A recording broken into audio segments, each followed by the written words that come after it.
I watched the terminal clock blink from 6:18 to 6:19, as if time were stepping carefully around me, not with me. Tokyo's glass and steel threw my reflection back in pieces.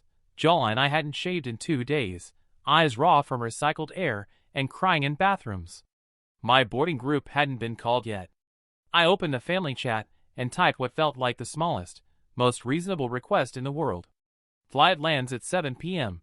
Can someone pick me up? I added the gate, the airline, the soft apology people use when they're asking for less than they need. Sent. 3 gray check marks appeared. Silence. I kept my phone in my palm like a pulse. Around me, departures rolled by in orderly white letters while my thoughts were all turbulence. On a seat beside me sat the carry-on I wouldn't check, her scarf, the notebook with the slanted handwriting, the wooden hairpin she'd bargained for under a red paper lantern years before doctors and sudden endings. Maya would have teased me about the way I folded that scarf, too careful, like it might break. She could make a joke out of anything. She isn't here to do that now. A reply bubble trembled, vanished, returned. My brother's name lit the screen. Busy, try Uber. A minute later, my mother chimed in, with logistics disguised as love. Should have planned better, darling. Rush hour is a mess. The old choreography. I stared at the words until they blurred into meaningless shapes. I typed back what I always typed. No worries. I can manage. The speaker cracked to life in 2 languages. Final call. I stood because you stand when someone tells you to, because motion sometimes feels like survival. On the jet bridge, the air shifted from airport cool to aircraft cold. I touched the overhead bin, some superstition about safe arrivals I couldn't trace to its origin. The seat buckle clicked like a small verdict. I tried to sleep and instead floated through the recent week in unbearable fragments. The white room with the green monitor, the doctor's careful mouth forming a sentence that never finished for me, the paperwork in a language I barely understood, the night I ironed a shirt in a hotel sink because I wanted to look steady at a ceremony where my hands shook anyway. The shovel of airplane light carved a bright path across my knees. I shut my eyes against it and found her laugh, that impossible sound that always landed before the punchline. A flight attendant asked if I wanted water. I said yes, then held a cup and forgot to drink. Altitude flattened everything, the taste of the almonds, the ache in my temples, the truth I kept trying to fold into a smaller shape. When the plane tipped toward home, the city below flickered like a circuit board. I imagined the drive I wouldn't be taking with my brother, the lane changes, the easy silence that used to exist between us before his calendar swallowed him whole, and my needs became emergencies only when public. The wheels hit the runway with a shudder that ran straight through my bones. My phone vibrated as if on cue, a promotional message about rental cars. I almost laughed. Seatbelts released. Overheads thumped open. People stood and reached and complained about legroom, as if these small discomforts were the whole of suffering. I stayed seated a second longer, hand on the carry-on, palm warm against all I had left of her. Then I stood, stepped into the narrow aisle, and moved with everyone else toward the door, telling myself the oldest lie I know how to tell. No worries. I can manage. The message was small enough to fit on one screen, but it felt like I had set a flare on the ocean and watched it sizzle out. I kept the chat open anyway, thumb hovering where the next sentence would appear if the universe felt generous. The typing dots blinked on, off, the heartbeat of false hope. Then Mark's name landed like a stamp. Busy, try Uber. It wasn't cruel. It was efficient. He's always been good at efficiency, at trimming anything unruly down to a manageable line item. The word sat there, neat as a check box, while something in my chest loosened and then cinched twice as tight. I stared long enough that my reflection ghosted over the text, my face layered on top of his reply like I could wear it instead of feeling it. A minute later, Mom arrived with her choreography. You should have planned better, darling. Rush hour. Your brother has the quarterly review, your father's back is acting up. Have you considered the airport shuttle? Her paragraphs made a case out of my need, and one on technicalities. I could hear her voice in every period, light and brisk, moving furniture around the problem so it looked like tidiness. I typed what I have always typed. No worries. I can manage. The words have become a reflex, a tourniquet you twist because you don't have stitches.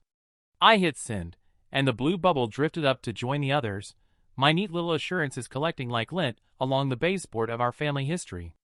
Around me, the gate announced changes in calm syllables. A child laughed 3 rows over, the kind that starts in the stomach and surprises even the person it belongs to. I wanted to be annoyed and couldn't quite manage the energy. I took out Maya's scarf and folded it again for no reason. Muscle memory. The silk had learned my hands, or maybe my hands had learned the silk. It smelled like clean air and someone else's laundry soap now. You can lose a person gradually through the things they touch. They become yours in all the wrong ways. Mark didn't follow up. He didn't ask how I was holding up or whether I had slept. He didn't need to be unkind to make me feel invisible. That's a skill we all perfected together. I thought about the last time we were easy with each other. 2 idiots on a freeway shoulder at 19, changing a tire in the rain, laughing at our breath in the cold like it was proof we existed. Somewhere between then and the corporate calendar and my carefulness, we stopped being the kind of brothers who met each other at airports. I opened a rideshare app and watched the tiny cars orbit a map of a city I wasn't in yet. Surge pricing glowed red. Of course. I accepted it like weather. My finger hovered over confirm, and in the small pause before I pressed it, I tried to forgive him, forgive her, forgive the version of me that still wanted this to hurt less than it did. The app chirped. A driver's name appeared, a stranger who would say, "Are you Ethan?" and load my bag without asking who Maya was. I locked my phone and felt the plane settle deeper into its waiting. Outside the window, the day tilted toward evening, that thin hour when everything softens, and you can almost believe the hard parts are temporary. I told myself the line I know by heart, the one that keeps the machine running. No worries. I can manage. The carousel coughed another belt of luggage into the world, and everyone edged forward like tide. I stood back, too tired to gamble elbows for position, watching black rectangles blink by under the fluorescent hum. My bags were easy to spot even before they arrived. Tape at the corner of one, the scuffed handle on the other, the carry-on I wouldn't let out of my sight. When the larger suitcase finally slid past, I reached and the belt jerked, a petty shrug from the machinery. The handle slipped in my wet palm. The case hit the lip and burst like a bad secret. Clothes fanned across the rubber in slow motion, socks and shirts, and a small collapse of my private order. On top, as if the airport wanted witnesses, Maya's scarf uncoiled and drifted down the metal edge to the floor. That color had always looked louder on her than it did in the store. On me it looked like an apology. I knelt because there wasn't anything else to do. The zipper teeth gaped like a mouth I couldn't close. I gathered what I could, hugging shirts against my chest, trying to fold and failing. A sweater I bought in a city I'll probably never see again. The paperback with her notes in the margins, little arrows and stars like breadcrumbs back to a person who made the world make sense. The scarf lay apart from everything, asking to be picked up last. I reached for it, and my hand stalled in the air, ridiculous as that is, the way you hesitate before touching a photograph as if the paper could bruise. "Let me help," a voice said, close and kind without trying. A woman in an airport vest was already kneeling, sliding underwear and a runaway shoe back into the belly of the case with the respectful efficiency of someone who has seen a lot and decided to be gentle anyway. Her name tag said Gloria. She didn't narrate her goodness. She just worked, and the sound of the belt thudding by became less like accusation and more like weather. "Are you okay?" she asked, not as a formality, not in the way people ask while taking a step away. She asked and waited. I could have lied. "No worries, I can manage." The words were right there, polished smooth by use. I looked at the scarf in my hand, at the small constellation of her handwriting peeking from the paperback, at the car keys that felt heavier than metal. My mouth opened and closed once. "My wife," I said, and the rest came out in pieces. "She died. I just got back." Gloria's hands didn't flinch. "I'm sorry," she said, and the apology didn't try to fix anything. She zipped what would zip, found a discarded luggage strap, looped it tight like a tourniquet, and stood with me. "I'll walk you to rideshare," she said. "It's noisy here." We moved through the crowd together, my suitcase limping, her pace matched to mine. At the door she pressed the scarf into my hand like it was a passport. "Are you okay?" she asked again, and this time I shook my head because it mattered to answer the question honestly at least once. She nodded like that was allowed, like not being okay could be a thing a person was, and still kept moving. Outside, the air had that wet, metallic smell of rain that hasn't started yet. I tucked the scarf into the carry-on, and told myself I'd learn how to close things without pretending they never opened. The key stuck like the house had learned to resist me. I shouldered the door, and the dark folded in, familiar shapes rearranged by absence. The cold met me first, sharp, unambiguous, the kind of air that bites the inside of your nose. I flicked the switch by habit. Nothing changed. The bulbs made a tired decision and stayed black. Somewhere a vent clicked once and gave up. I stood there in the threshold with my suitcase and the scarf and the hum of the airport still in my bones, listening to a home that no longer sounded like one. They had said they'd make it ready. Heat on, a few groceries, mail brought in. Small things, the kind of help people offer because it's easy to picture. I toed off my shoes and felt the chill through my socks, a sting that traveled up the shin and into the place grief lives. The basket by the door had decided to become a monument. Envelopes leaned and spilled, flyers splayed like cheap feathers, a rubber band surrendered in two. I scooped the stack onto the entry table, and a holiday card slid free, the kind with silver script and a family in matching sweaters smiling against a fake snow backdrop. It was stamped 12 days ago. I set it face down. The kitchen gave me a fluorescent sigh when I tried again, and then snapped back to dark. I opened the fridge to the dull light of a failing bulb. Air that smelled like old lettuce, and something sweet turned wrong. A jar of mustard, a quarter bottle of white wine, a plastic container I didn't want to identify. Nothing that could be called dinner without lying. I stood with the door open longer than made sense, just for the weak light on my face, then closed it, and leaned my forehead against the cool metal until the ache there was sharper than the ache everywhere else. My phone pulsed against my palm. Weather alert. Winter storm warning in effect from 10 p.m. to 10 a.m. Hazardous wind chills. Potential power disruptions. A cheerful exclamation point blinked like it was excited to deliver the news. I scrolled up in the family chat to the part where Mom had told me to plan better, where Dad suggested I drive carefully. None of it said we checked your thermostat, we turned on the heat, we left soup in the freezer.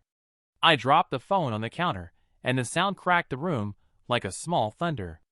I found the thermostat and woke it. 52 degrees. The setting read, "Away!"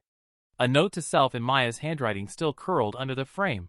Remember to change filters, her tidy arrows underlining the word like a promise.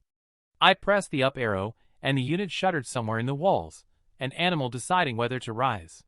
After a long moment, a thin stream of air pushed from the vent, the same temperature as the room. I wrapped her scarf around my neck and sat on the floor because standing felt like ambition. The house ticked and settled, polite as a stranger. I pictured a pot on the stove, steam clouding the window, the smell of garlic butter and something warm baking. I pictured the version of me who could conjure any of that from mustard and a storm warning. My breath showed when I exhaled. I rubbed my hands together and told the empty room what I always tell it. No worries. I can manage. The sound came first, a throat clearing somewhere above me.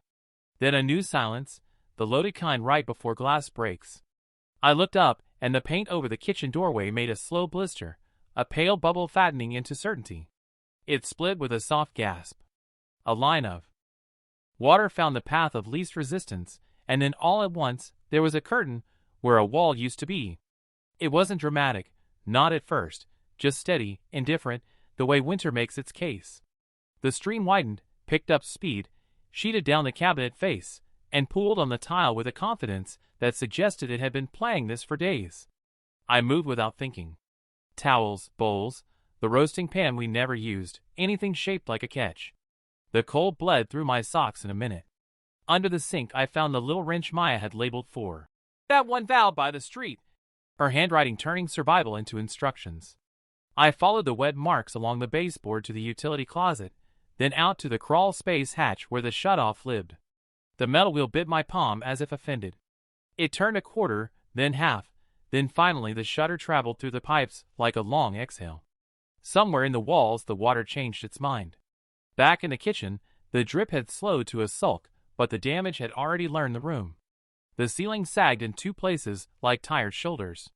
Water lipped under the baseboards and went exploring. The dining room hardwood buckled one plank at a time, a slow accordion. I pressed my hand to the plaster and left a print like a fossil. I called Mark first because he is the person you call when something breaks and you want a list. He answered on the third ring with the background noise of silverware and someone laughing at the wrong volume. "Hey, can I call you in a bit? We've got clients." "The house is flooded," I said. "Pipe burst. I shut off the main. It's freezing in here, and the power's flirting without." I waited for the inhale that meant he was already putting on his jacket. "That sucks," he said, practical as always. "Okay, did you try emergency plumbers? I can send a link. Tonight's impossible for us. Big dinner. Tomorrow morning, I can maybe swing by. Can I crash at yours tonight?" The words felt heavier than they sounded. "Just until I figure out heat. My head's not right." Silence the length of a head shake. "Guest room's full of boxes. Lisa's got a thing at dawn. Tonight is rough. You should find a hotel." "Right," I said, as if he confirmed something on my calendar. "Thanks." I called my parents because not calling would become its own mistake. Mom answered bright, already apologizing. "Bridge club tomorrow, the house a disaster, your father's back, the roads." "Sweetheart, we'd say yes if it weren't such awful timing. Couldn't you get one of those cozy airport hotels? We'll help with the bill." Dad took the phone long enough to say, "Be careful, son," and name a hardware store that rented dehumidifiers. I stood in the wet, phone warm against my cheek, and looked at the life we'd picked, the wedding photos slightly crooked on the hallway wall, the magnet from Lisbon holding up a grocery list that now read like a joke. Somewhere, air pushed through a vent with the same temperature as my hands. The storm warning on my screen flashed again, like a metronome. I put a bowl under the last insistent drip and watched it count seconds. In the next room, the floor made a quiet decision to warp. "No worries," I told no one. "I can manage." The basement stairs held the kind of cold that climbs. Each step hissed under my shoes, water slick on the wood like a warning I was too tired to translate. My phone flashlight cut a thin path through the damp, catching dust like snow in the beam. The air down there had the heavy, metallic smell of old coins. When I reached the floor, it took my breath away. January does, ankle-deep water, so startling I said something out loud to no one. The breaker panel waited on the far wall, a dark metal book with all the pages closed. I waited, socks surrendering, jeans darkening to the knee. Somewhere in the house a drip still kept time. I thought of the thermostat upstairs pretending to work, the way the vents breathed room temperature air like it had forgotten how to be useful. I thought of Maya's note about the filters, her tidy arrows, and that underline like a promise to a future we didn't get. The panel door was cold enough to bite. I set the phone in my mouth and flipped the latch. The first touch was tentative, like testing bathwater. Nothing. Then, as my fingers grazed the main, the world went white and thin. The jolt ran up my arm and into my teeth, a bright, mean thread that pulled everything tight and then let go. The phone hit the water with a small, elegant splash. I staggered back, heel sliding on algae-slick concrete, and the next thing was the edge of the step catching the back of my calf, the angle of the floor wrong, gravity making a quiet case against dignity. My head found the corner of a shelf. A clean, surprised pane opened at my temple. For a second the basement tilted, then narrowed to the size of a thimble. I sat where I fell because standing meant negotiating with more variables than I had left. The buzzing in my fingers tried to be a song. Warmth threaded down my face, slow and deliberate. When I touched it, my hand came away red in the flashlight's wobble. The beam swung and painted the walls with light like a bad disco. Somewhere near my ankle, the water ticked against cardboard, then lapped. I knew things, in the way you know them from pamphlets and school assemblies. Water and electricity, head wounds, hypothermia. I also knew that moving was everything. Crawling is a verb you only remember when your body insists.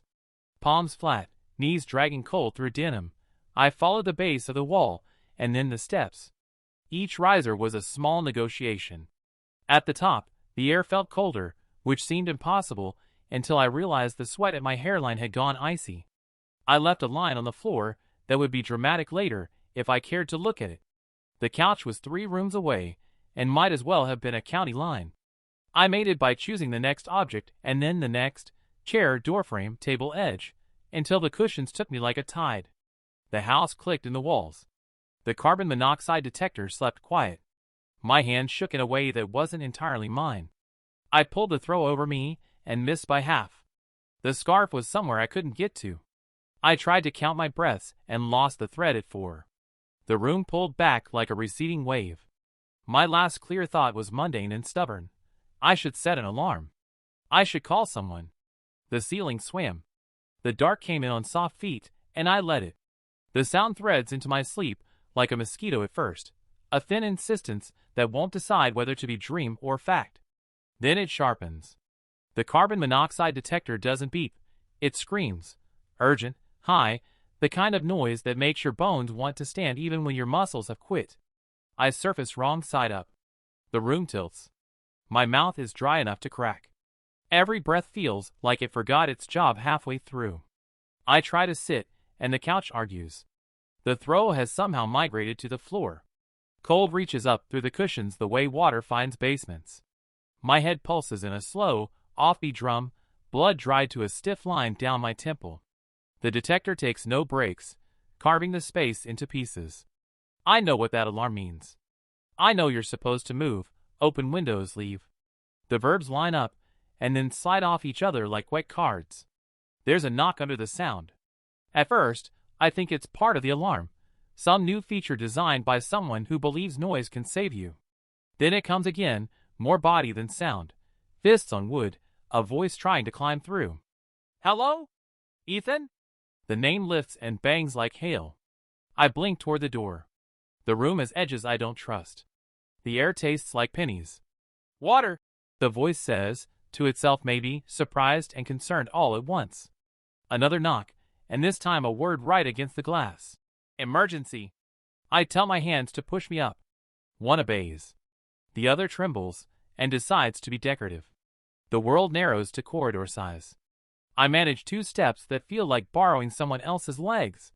The third step cheats and becomes a fall. The door is farther than I remember because the house has stretched. The voice outside is steadier now, pitched low like talking to someone who's fallen off a ladder. Ethan, it's Diane from across the street. I see water coming under your door. She tries the knob and gets the deadbolt. I'm calling 911. I want to tell her not to. I want to say it's fine, I've got it. Sorry for the trouble, the line that keeps me from needing anyone. The alarm slices up the attempt. I make a sound that isn't words. My hand finds the deadbolt and skates off. The metal is cold, slick, indifferent. The phone I dropped earlier is a dark rectangle on the coffee table, too far for the current version of me. I aim for it like a target and miss by a foot. The detector's pitch somehow climbs, a desperate violin. Through the window's edge I catch the blur of a coat, a flash of a scarf, a phone lit up against a cheek. Diane's voice leans into the call, clipped and precise. There's water under the door, and I can hear a carbon monoxide alarm.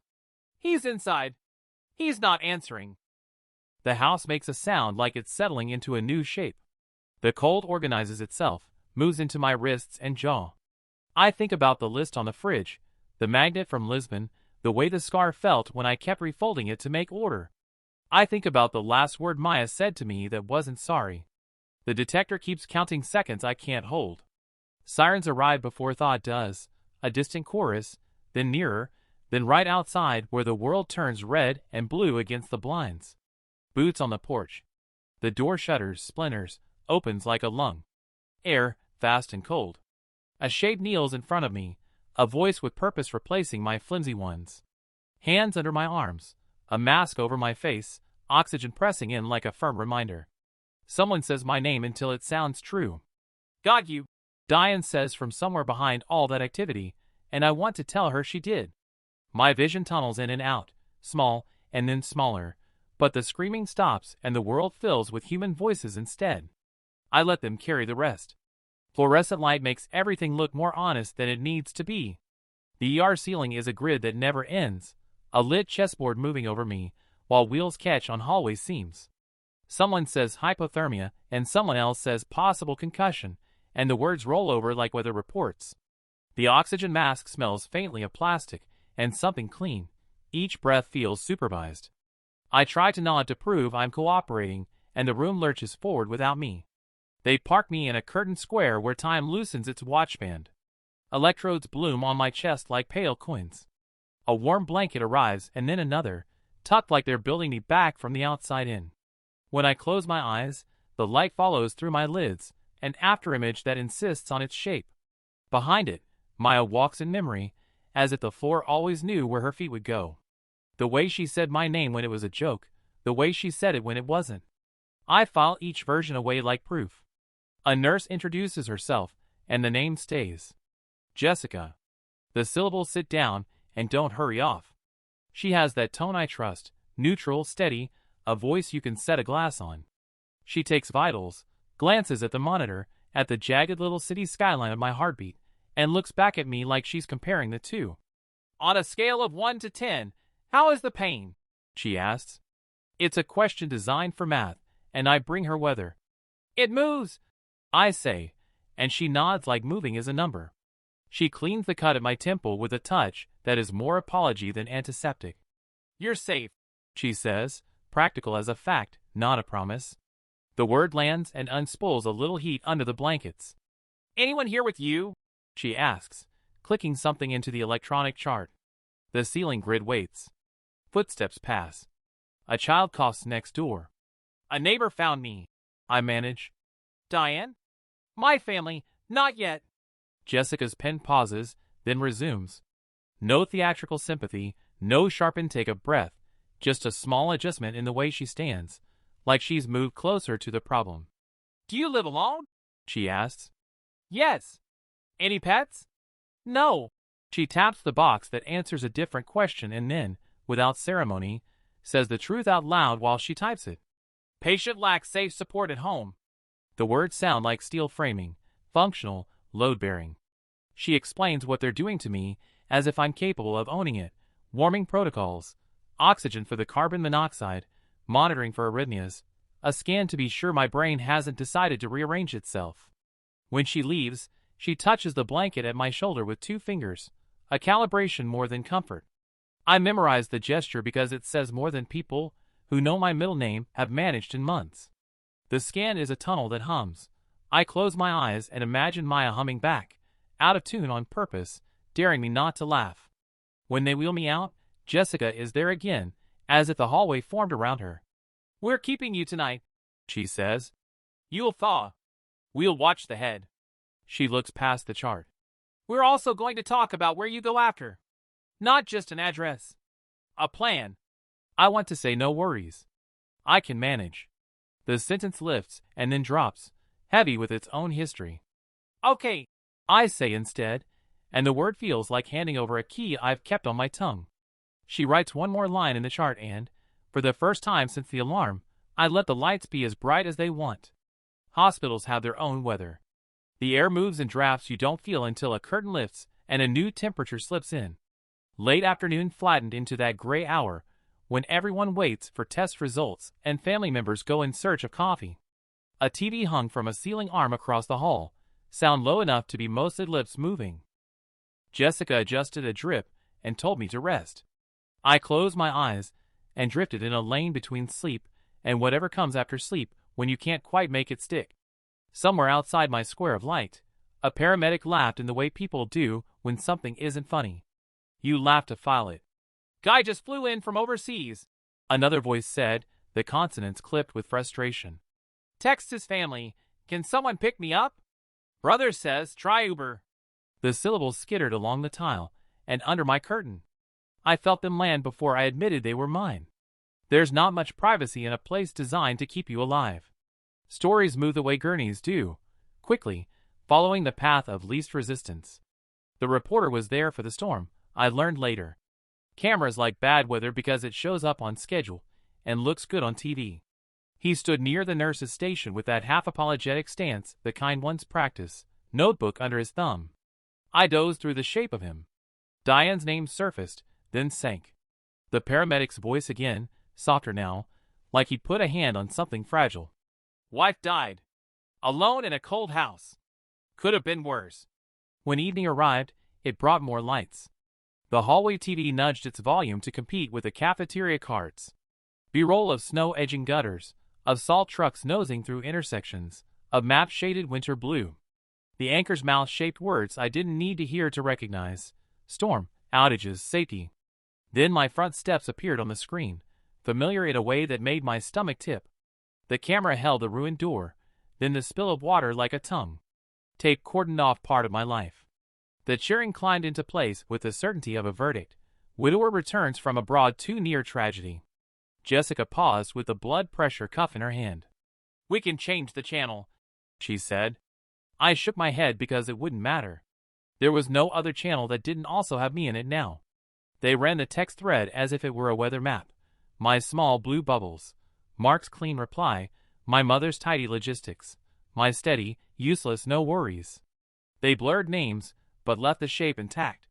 The reporter spoke in that careful cadence people adopt around grief, soft enough to sound respectful and firm enough to keep you watching. He said community. He said preventable. He didn't say shame, but it sat in the space between sentences, a coat on the back of a chair. The phone started long before anyone in my family arrived. The nurse's station rang and rang. Jessica silenced mine and set it face down, a mercy. Somewhere behind the curtain, a volunteer changed the channel to sports and then back, like pretending you can choose what story you're in. I thought of the message I'd sent across the ocean, like a paper airplane, and the neat way it had been returned. I thought of how fast a private failure becomes public when weather and timing conspire.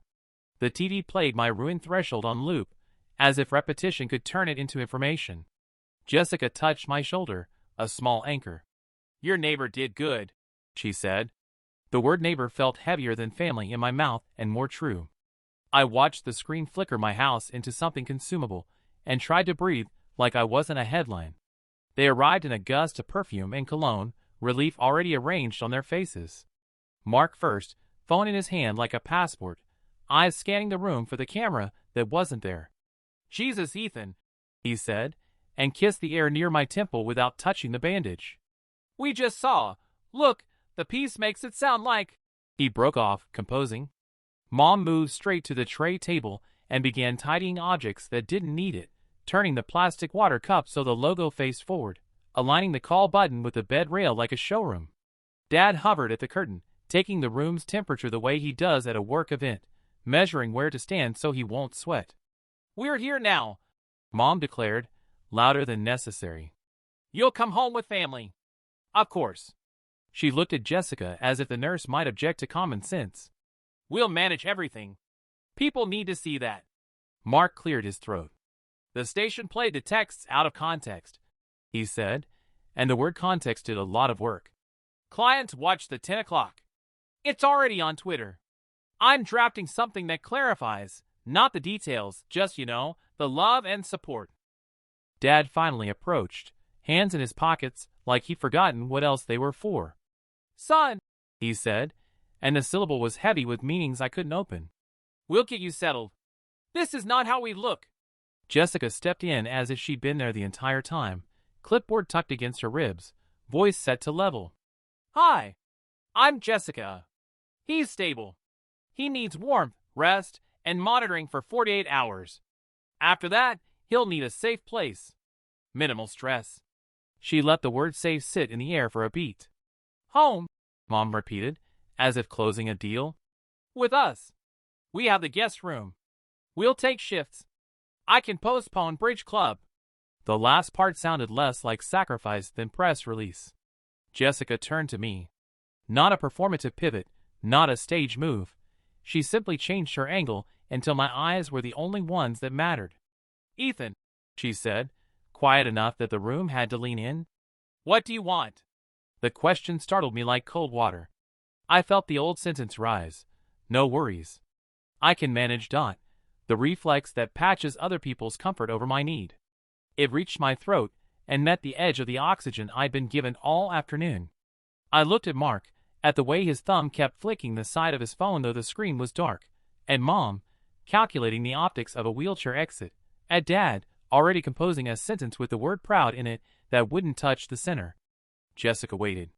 She didn't fill the silence, didn't offer the answer that would make everyone easier to look at. Patient lacked safe support at home, she had typed earlier, and the truth of it had felt like steel, unglamorous and necessary. I want. The word dragged its feet but didn't stop. I want somewhere warm and quiet where no one is performing. My voice surprised me by not breaking. I don't want to be a prop in anyone's apology. Mom's mouth opened and then shut, a fish discovering air. Darling, we're your family. I know, I said, and it landed like a different kind of acknowledgement. And I'm grateful you're here. But I need help, not an audience. Mark looked at Jessica as if she coached me, and Jessica looked at the chart like it was simply next steps. We have options, she said, still speaking to me. A nearby hotel has offered a quiet room. Community partners can handle home repairs, meals, rides to follow-ups. We'll build a plan. Dad exhaled through his nose, the way he does when a meeting goes somewhere he didn't schedule. If that's what you want, he said, trying on neutrality. He didn't look at the floor warped by water, at the door splintered on television. None of us did. We stood in a fluorescent square and let the decision be small words that changed the shape of everything. They brought the paperwork like a bridge. Jessica and a social worker with a soft voice and a folder that held more hinges than forms. While the TV down the hall moved on to sports and someone's miracle shot, we sat inside a smaller story and wrote the part where I didn't go home to be staged. The hotel name sounded like a promise you make to tourists. Riverview. But Jessica said the room was quiet and warm and already arranged. 2 nights donated and more if needed. A plumbing company had called after the segment. They'd put me at the top of the list. A restoration crew offered to start tomorrow, to pull the water out of my floors and put the house back into itself. Rides to follow-ups came from a volunteer list with names that looked like regular people. A grief group met on Tuesdays and Thursdays in a church basement with bad coffee and, according to the notes, chairs in a circle that didn't require introductions you weren't ready to give. Yes, I said when they laid each piece on the tray table like instruments. The word came easier than I expected, as if my mouth recognized it as a tool. Yes, to the hotel. Yes, to the crews that would enter my damaged rooms and act like damage was a temporary condition. Yes, to the rides and the circle of chairs. It felt like signing for a package I didn't order but needed anyway. Mark's patience cracked on the 4th yes. Are you kidding me? He said, the whisper shout men use when they're performing restraint. You want strangers handling your life on camera? You want to be a story? His phone lit up again, as if to underline his point. They'll make you into a symbol. People at work are already asking questions. We can manage this as a family. I looked at him the way you look at a distant shoreline, aware of shape, not detail. You told me to try Uber, I said, not unkindly, just setting a compass. I'm trying something else. Mom stepped in with a save that wasn't. What your brother means is we want to help. Optics aside, it would be better, cleaner, if you came to us and we handled arrangements privately. Jessica didn't say anything. She didn't have to. The folder on my lap felt newly heavy with lived-in kind of help, warmed rooms, dry floors, a chair with my name on it only if I wanted it there. I thought of the thermostat reading 52, the mustard jar, the way the door surrendered under the firefighter's shoulder. I thought of Diane's knock and the oxygen pushed toward my stubborn lungs like an argument I finally accepted. I'm not a press release, I said. The word surprised me by being solid. I can be your brother without being your project. Mark's hands came up, then down. This is insane, he said. You're emotional. You're not thinking straight. I'm cold, I said. I'm injured. And I'm thinking straighter than I have in a while. Dad tried a quieter route. If this is what you want, we won't stand in the way. It was as close to support as he knew how to get from here. The social worker slid a key card toward me, corners rounded, the kind of plastic that says yes when every other surface says wait. There's soup at the hotel, she said, almost conspiratorial. And an electric kettle. The thought of steam rising in a room I didn't have to fix loosened something behind my ribs. I signed where she pointed. Jessica squeezed my shoulder once, a metronome resetting tempo. Mark stared at the pen like it had betrayed him. Unbelievable, he muttered, louder, angrier, like volume could make gravity renegotiate. I let the sentence pass. The truth didn't need me to defend it. They wheeled me past the nurse's station toward the elevator, the kind that opens with a sigh. Through the glass doors, I could see night stacking itself on the parking lot, slick and reflective. Somewhere out there, a stranger who would say, "Are you Ethan?" was on their way. I brought the scarf to my lap and folded it once, not to contain anything, just to give my hands a task that wasn't hiding. For years my reflex has been the same sentence, a spell against need. Tonight I tried a different one. "I'm not okay. Please help." And the world, and probably, said yes. The room met me like a hand on my back, gentle pressure toward rest. Someone had left the lamp on low so the corners didn't feel like decisions. Heat lifted from the vents in a steady hush, the kind of warmth that doesn't announce itself, it simply undoes the cold. I set the key card on the desk and stood a moment, listening to the absence of alarms. Outside, the river moved like a darker ribbon through the darker city, a shape you sensed more than saw. The windows sealed the night out without making me feel sealed in. They kept their promise about soup. The lid clicked, and the first plume of steam hit my face and did something to my chest that medicine hadn't managed, an old door opening in a familiar house. I ate standing up, then remembered I could sit, then remembered I could take my shoes off without bracing for cold. The bed was made the way only hotel beds are, corners tucked like certainty. I lay down on top of everything and let gravity do the talking. When sleep finally found me, it didn't ask for credentials. I woke to silence that didn't accuse. Morning made a gray square on the carpet. The river was there again, pretending to be still. I made tea with the kettle from the brochure photo and watched it boil, surprised by how satisfying it is to bring water to a decision. The first sip went all the way to my hands. I showered until the mirror blurred and a different person looked back, one with color returning to his face, bandage smaller than memory, eyes not fighting every second. I didn't recognize him. I decided that was allowed. There were messages, of course. Some I opened. Diane's, a simple heart and, "Here if you need anything. No pressure."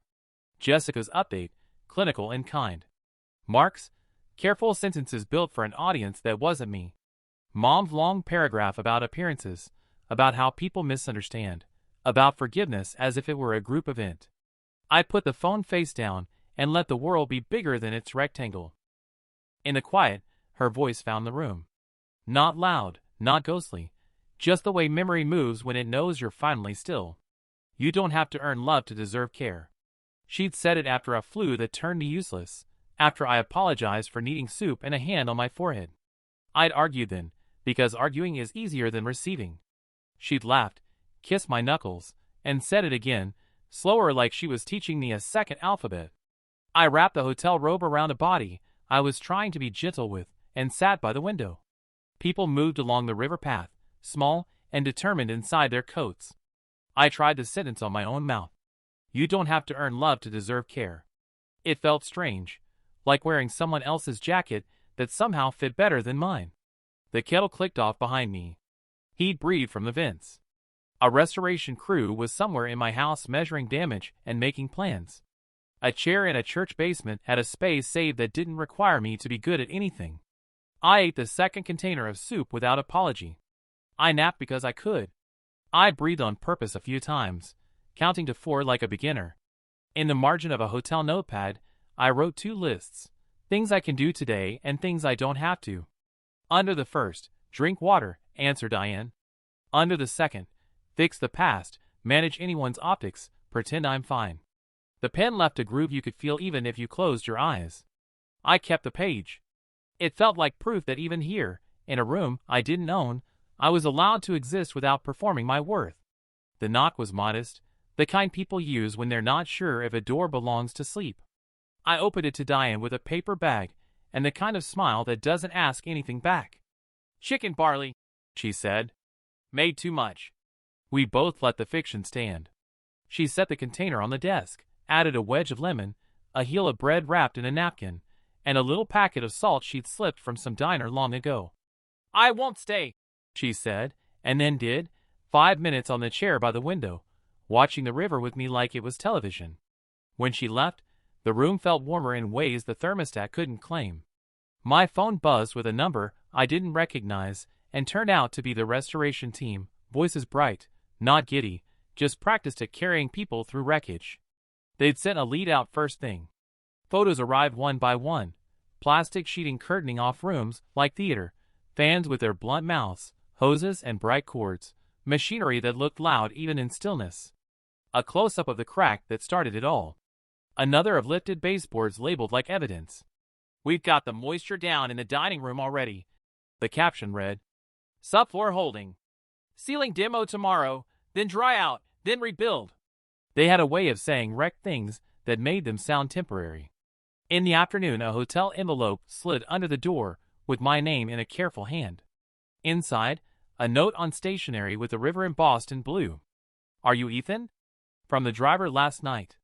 He'd written his name, Paul, and a paragraph about how he hoped I didn't mind him reaching out. "If you need a ride to any appointments, text me. No charge. Not charity, just neighbor stuff." There was a phone number. He'd drawn a small box at the bottom and written "You got this" inside, like a kid with a magic marker. It should have been corny. It hit like water when you didn't know you were thirsty. Diane texted again, "If the soup needs more salt, it's not the soup. It's grief." I squeezed the lemon over the bowl and ate until I felt something shift that wasn't only hunger. The crew sent a second round of photos with thumbs-ups, half in frame. People who didn't know me proving to themselves and to me that progress is a visible thing. One showed the thermostat in my house reading 62, then 67, then a small, celebratory 70. I stared at that number longer than I should have, as if warmth itself were a person arriving. Little Mercis kept choosing the door.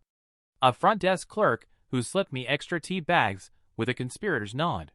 Jessica's message, "Lab steady. Rest more than you think you need." An email from the grief group with a simple line, "Come as you are. We have chairs in silence."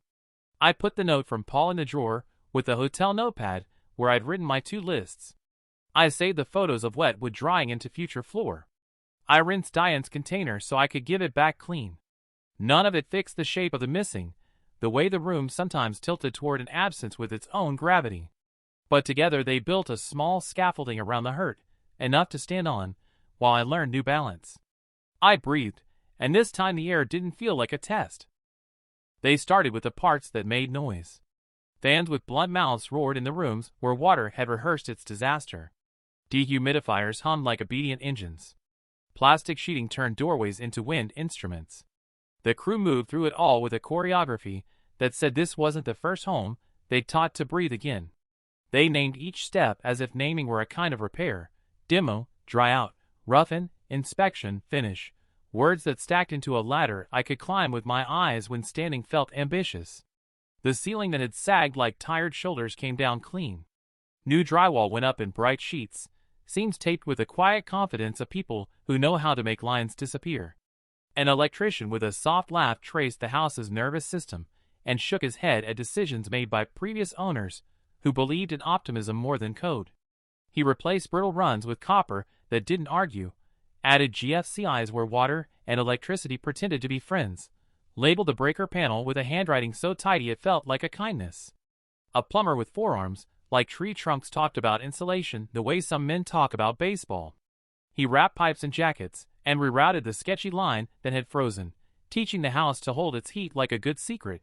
They installed a smart thermostat and handed me an app that let me nudge warmth from my phone, even from a hotel room with a view of a river pretending to be still. The first time the screen read 70 degrees from a distance, I took a screenshot like a tourist. Progress smelled like sawdust and primer, and a citrus cleaner that lingered after the crew left. The dining room floor, cupped and sulking, was sanded back into itself, boards stitched and blended until the damage looked like memory instead of warning. The kitchen lights came on, with a steady glow that didn't flicker, as if reconsidering. A new smoke and carbon monoxide combo unit took its place, like a sentinel that meant it.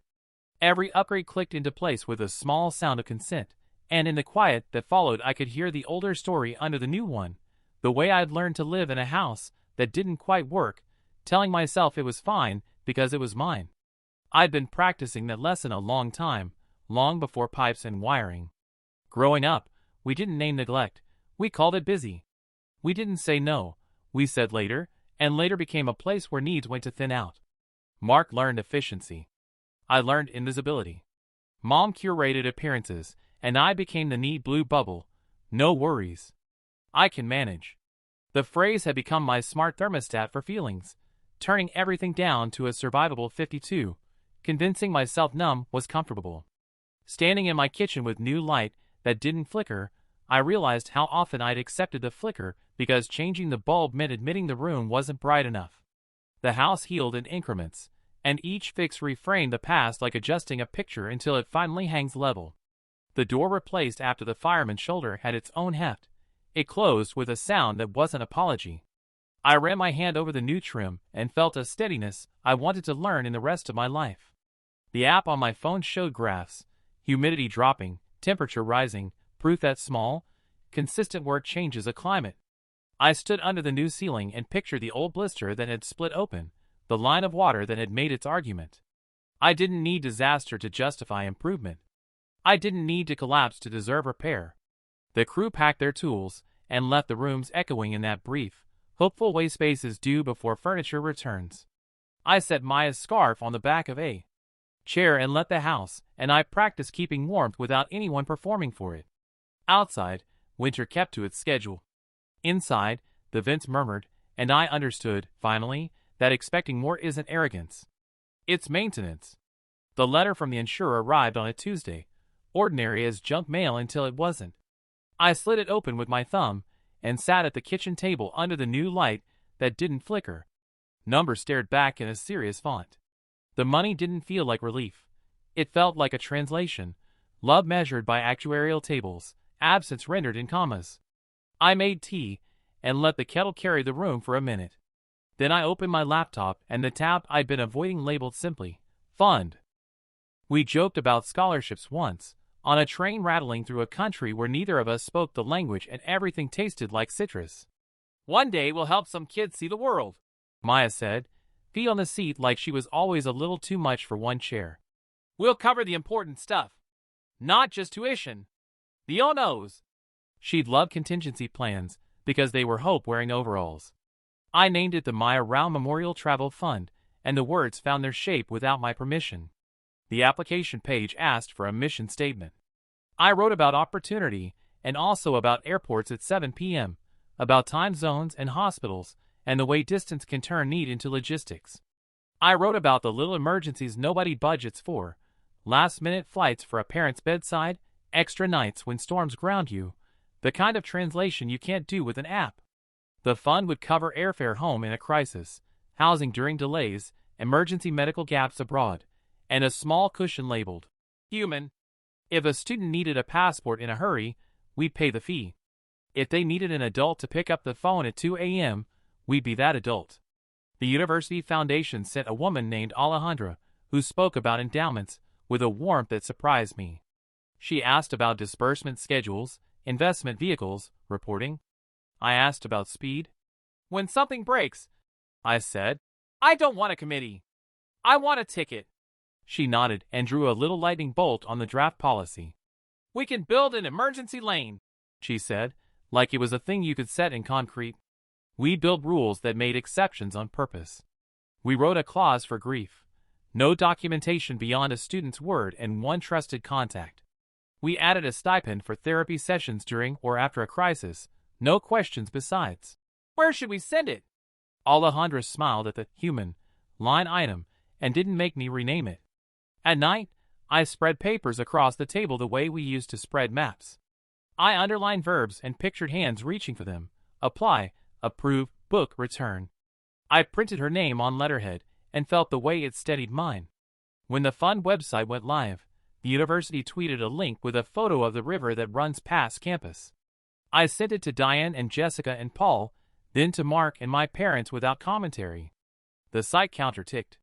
The first application arrived 2 days later from a student in Florence whose grandmother had fallen ill. We booked a flight within the hour. Lightning Lane. I told Maya about it out loud, because the house had learned to hold my voice without echoing. We're covering the oh-no's, I said. The app for the thermostat showed a smooth line of warmth holding through the night. I imagined a student opening an email that said ticket confirmed and felt something in me unclench that had been braced since the airport. Money can't make a person less gone. But it can put a body on a plane at the right time. It can buy an hour you won't regret for the rest of your life.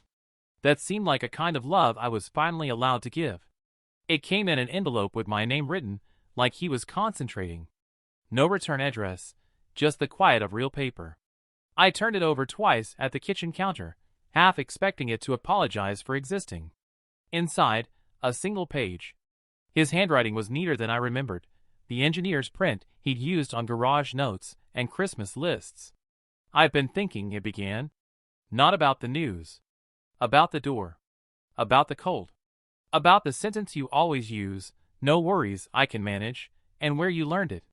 I'm not going to explain us away. There are reasons, but they live on my side, not yours. I'm sorry I did not ask how you were, and that when you needed a hand I offered a schedule. I should have been there. I failed you as a father in ways that are painfully simple. The man Maya loved would be proud of the man you are trying to be. If you can stand it, I'd like to start again, not as we were, but as we might be. No storm, no optics, no advice. Just recognition, laid flat on the page." I read it twice, then a third time for the spaces between lines. The kettle clicked off behind me like a period. I thought about every, later, that had stretched until it snapped, about the years we translated need into inconvenience.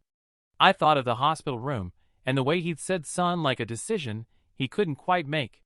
I wrote back at the table where the new light didn't flicker. I kept it short on purpose, the way you test a bridge with one careful step. "Thank you for the letter," I began. "There's a path I can consider. Slow and simple. No holidays, no groups. Lunch, just us, once in a while. No photos. No statements. If we do this, we do it without performance. I will leave when I need to. We talk about what's true, even if it's quiet. If that works, choose a Tuesday and a place without a script." I didn't apologize for drawing lines. I didn't soften them with jokes to prove I wasn't difficult. I folded the page and addressed the envelope by hand, surprised by how adult my own handwriting looked when I gave it something it believed. His reply came as a text 2 days later, abbreviated in a way that felt like humility. "Understood. Tuesdays are good. There's a diner by the river. No one we know goes there. I'll be on time." He was. The first lunch was a study in small talk that refused to stay small. He asked about the repairs and listened like the details mattered. When I said, "Smart thermostat," he smiled at the word like he liked the idea of a house learning. He didn't touch the word grief, and I didn't throw it at him. We let it be present like a third person in the booth. When the server refilled coffee, he folded his hands and said, "I should have picked you up." It was the truest sentence he'd said in years, and it made space for air. The second lunch was less careful. He asked about the fund and didn't turn it into a lesson. I asked about his back, and he resisted ranking ailments. We paid separately. We left without hugging like actors. Outside, the river moved with its old insistence. He said, "Next Tuesday?" as if it were the most ordinary thing in the world. Something honest had reached the table and sat with us, elbows visible. It wasn't much, but it didn't pretend to be more, and that felt like a beginning I could stand. K22 had the same hum as last year, that low electrical patience that makes time feel both scheduled and unaccountable. The boards flipped their letters with crisp little clicks, and the announcements came in pairs of languages, like a duet that never quite met in the middle. I held a paper ticket because I'd asked for one. It felt steadier than an app. The date in the corner did its quiet arithmetic. I didn't need the math. My body knew. People performed their reunions all around me. A little boy in a red coat counted down the final seconds of a FaceTime until his father walked out of arrivals and scooped him up like a continuation. A woman cried into someone's hoodie and then laughed the same breath out. A college kid wheeled a trumpet case to a mother who examined his face like a report card she already knew the grade on. Every hug had its own tempo. I watched and let it wash, not jealous exactly, just aware of the space around me where they used to live. I bought a coffee and didn't drink it. I reread the email from the caretaker who had sent a photo of the grass trimmed and the stone clean, the flowers I'd ordered standing like small flags in the light. I pictured placing my palm on the cool surface, the way the marble refuses heat at first and then considers it. The plane would take me there the way planes do, indifferent and miraculous. My phone buzzed with a weather alert I no longer translated into catastrophe. I slid past it to a thread called Hands That Show Up. It was a group I'd made on an ordinary Tuesday, because the thank yous didn't fit in one message anymore. Diane's name sat next to a heart and a soup emoji I hadn't known existed. Jessica had a stethoscope next to hers, because it made her roll her eyes. Paul's entry was just his name, plain, which somehow fit the note he'd slipped under my door.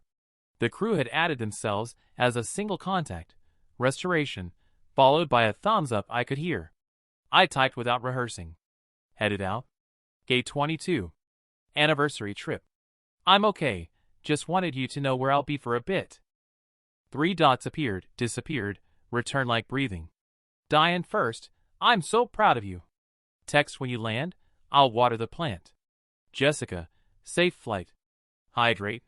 Eat something you didn't microwave. Paul, do you need a ride when you're back? Consider it booked. The crew sent a photo of my thermostat holding steady at 70, a joke we all understood. Across the aisle, a young couple argued softly about a window seat, and then quieted into the comfort of choosing to stay anyway. I thought of the grief group circle, and the way people say each other's names, like they're placing them somewhere safe. I thought of lunches with my father that never pretended to be holidays. I thought of the fund's latest ticket bought on a midnight call, a student home by sunrise, because the lightning lane exists. Boarding began in the orderly unfairness of zones. I waited my turn. When I reached the jet bridge, the air changed to that familiar airplane cold, and some old part of me reached for a superstition, touched the fuselage with 2 fingers, make a small promise. I did it. Not for luck, exactly. For continuity. In my seat, I tucked Maya's scarf into the crook of my elbow. The engines wound up, a sound I'm learning not to fear. As we tilted into sky, the city reduced to lines of light like veins or circuitry. I opened the thread again and found it filled with more than logistics. Hearts. We've got you. Little jokes about airline pretzels. A picture from Diane of my porch at dusk. A nurse's cartoon of a plane with a smile I would have mocked once and now kept. The plane leveled, and the seat belt sign stayed on a fraction longer than necessary. I watched the wing find its angle, and felt the ache take its seat without trying to steal the whole row. Grief buckled in. Gratitude took the aisle. Between them, I exhaled. I was headed toward her with a map I didn't have last year and a chorus in my pocket that answered when I typed into the air. This time, I wasn't alone.